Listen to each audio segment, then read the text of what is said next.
भारत की आज़ादी एक ऐसा सपना जिसके लिए अनगिनत लोगों ने अपनी जानें कुर्बान कर दी। पर जब ये सपना सच हुआ तो अपने साथ एक ऐसा जख्म भी लेकर आया जो आज तक नहीं भरा।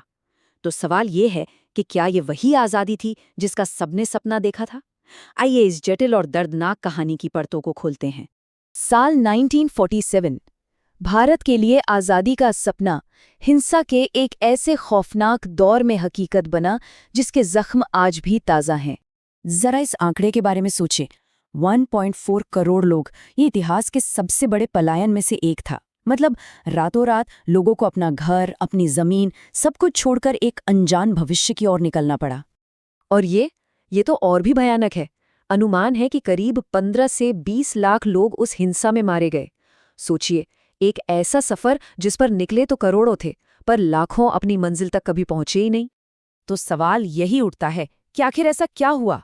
हजारों सालों से जो लोग साथ रह रहे थे, वो अचानक एक दूसरे के दुश्मन कैसे बन गए? 1947 की इस त्रासदी को समझने के लिए हमें थोड़ा पीछे जाना होगा। उन घटनाओं को देखना होगा जिन्होंने बंटवारे की बीज बोए थे। देखिए, ये जो बिखराव था, ये रातों रात नहीं हुआ। ये दशकों की बदलती राजनीति, ब्रिटिश नीतियों और लोगों के मन में पैदा हो रही असुरक्षा का नतीजा था। 1857 का विद्रोह। यहाँ हिंदू और मुसलमान कंधे से कंधा मिलाकर लड़े थे, और इसने अंग्रेजों को एक बात तो अच्छे से सिखा दी थी। उन्होंने समझ लिया था कि अगर भारत पर राज करना है तो सबसे पहले इनकी एकता को तोड़ना होगा। और यहीं से शुरू हुई उनकी बांटो और राज करो की मशहूर, या कहें बदनाम पॉलिसी। इस बदलाव की एक झलक हमें सर सैयद अहमद खान जैसे प्रभावशाली नेताओं के विचारों में भी मिलती है। एक वक्त था जब वो हिंदू मुस्लिम एकता के बड़े पैरोकार थे, लेकिन बाद में उनके विचार बदल गए। उन्होंने कहना शुरू कर दिया कि भारत में दो कौमें हैं, मुहम्मदन और हिंदू, और ये दोनों एक साथ बराबरी से नहीं रह सकती। तो हुआ ये कि 19वीं सदी के आखिर में एक के बाद एक ऐसी कई घटनाएं हुईं जिन्होंने मुस्लिम समुदाय के मन में एक डर, एक असुरक्षा की भावना पैदा कर दी। देखिए, 1872 की जनगणना हुई तो आबादी को लेकर चिंताएं शुरू हो गईं। फिर आर्य समाज के शुद्धि और गौ संरक्षण जैसे अभियान चले, जिससे धार्मिक तनाव बढ़ा।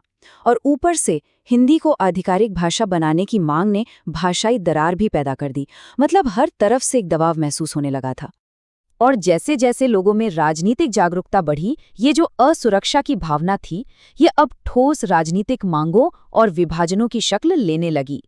ब्रिटिश नीतियों ने तो जैसे इस आग में घी डालने का काम किया। उन्होंने ऐसे आधिकारिक ढांचे बनाए जिन्होंने दोनों समुदायों को राजनीतिक तौर पर ही अलग कर दिया। 1905 में बंगाल का विभाजन इसी बांटो और राज करो नीति का एक बहुत बड़ा उदाहरण था, जिसने हिंदू और मुसलमानों को एक दूसरे के खिलाफ खड़ा कर दिया। अब यहाँ पे एक बहुत बड़ा मोड़ आता है। 1909 में सेपरेट इलेक्टोरेट्स यानी पृथक निर्वाचक मंडल की शुरुआत हुई। अब इसका मतलब क्या था? इसका सीधा मतलब ये था कि कुछ सीटों पर सिर्फ मुस्लिम उम्मीदवार खड़े होंगे और उन्हें वोट भी सिर्फ मुस्लिम ही दे सकते थे। सोचिए, इसने तो धर्म के आधार पर विभाजन को सीधे सीधे हमारे पॉलिटिकल सिस्टम की नींव में ही डाल दिया। हाँ, एक पल के लिए ऐसा लगा था कि शायद सब कुछ ठीक हो सकता है। भारतीय राष्ट्रीय कांग्रेस और ऑल इंडिया मुस्लिम लीग मिलकर काम करने को तैयार हो गए। लखनऊ पैक्ट के तहत कांग्रेस ने पृथक निर्वाचक मंडल को मान लिया और दोनों पार्टियां आज़ादी के लिए मिलकर काम करने पर सहमत हुईं। लेकिन ये जो एकता की उम्मीद थी ना, ये ज्यादा दिन नहीं टिक पाई। हुआ ये कि जब नेहरू रिपोर्ट आई, जिसमें भविष्य के भारत का संविधान बनाने की कोशिश की गई थी, उसने सेपरेट इलेक्टोरेट्स को खारिज कर दिया।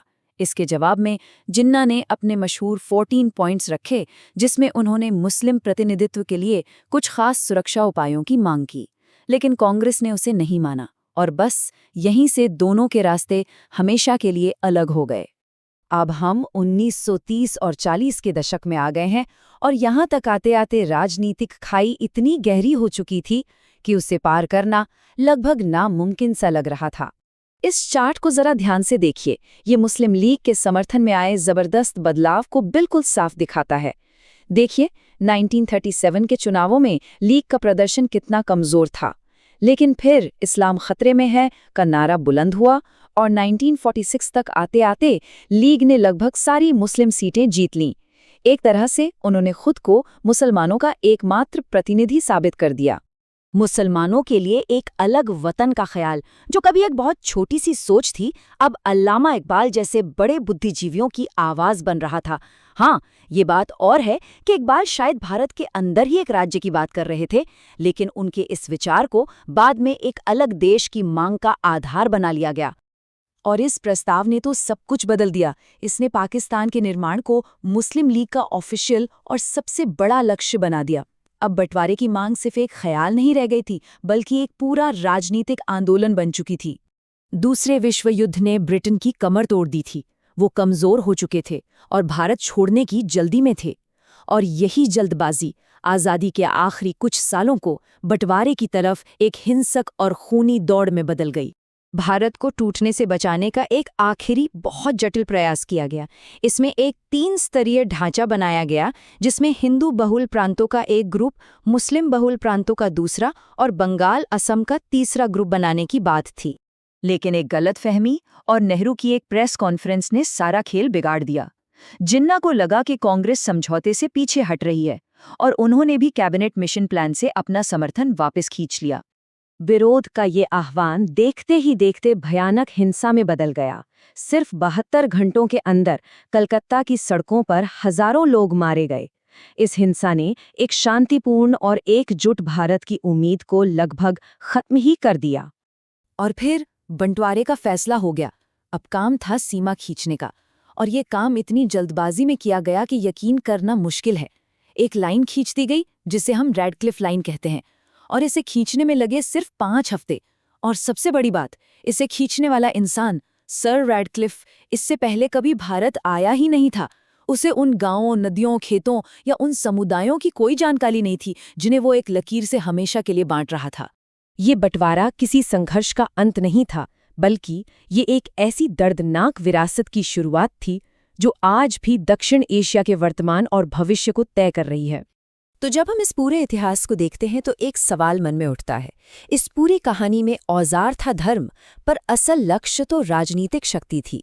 अलग अलग वक्त पर अलग अलग नेताओं ने धर्म के इस शक्तिशाली औजार का इस्तेमाल अपने राजनीतिक फायदे के लिए किया।